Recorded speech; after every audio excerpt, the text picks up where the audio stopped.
Good morning. Hayom Yom, Nissan, the ninth day of the Omer. So the Rebbe begins by saying that throughout the days of Sefirah, it is a time of mourning for us Jews. Us Jews mourn for the tens of thousands of Talmudic sages which fell by the hand of Hashem during this time. And because of that, we don't get haircuts, we don't get married, it's a pretty serious time.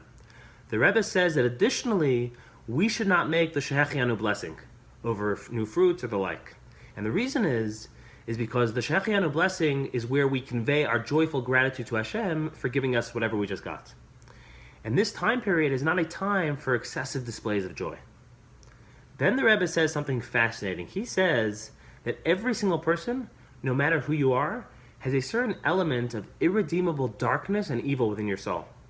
And it's inevitable that every person has this inner demon within their soul, within their personality. A part of them that is monstrous. A part of them that is absolutely depraved. The part of ourselves that we usually find disgusting and shameful. And the Rebbe says everyone has it. For different people it looks different, but everyone has one. And it is part of our life's mission to deal with it. And the way you deal with it is by not allowing it to find any expression in your life. By banishing it to the desolate wasteland within your being. Our life missions are reflective of the service in the temple. In the temple, in honor of Yom Kippur, they would offer 2 goats. One goat they would offer and sacrifice in the temple itself, and the other goat they would not sacrifice in the temple. Instead, they would chuck it off a desolate mountaintop. This is called the Azazel, or in English, this is where the expression the scapegoat comes from. But in any event, this is what they would do. In other words, though, one of the holy services in the temple was to take this goat and not offer it in the temple, but chuck it off a desolate mountaintop. One of the ways they served Hashem in the temple, the way they served Hashem through this goat, was by not offering it in the temple, but by throwing it off the mountain. So the Rebbe is telling us that you should not be disheartened or ashamed or depressed that you have this inner monster.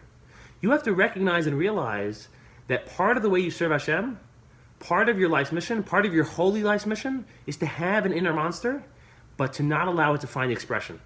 To banish it to the inner wasteland and desolate parts of your being. To not give it any expression in your life.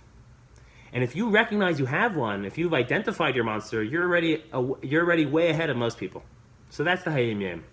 Now, just on a side note about the symbolism going on here, in Jewish Sefirah it says that from the entire animal kingdom, the animal which captures and embodies the Satan, the animal which channels the energy of Samach Mem and of darkness and evil, is the goat. Have a wonderful day.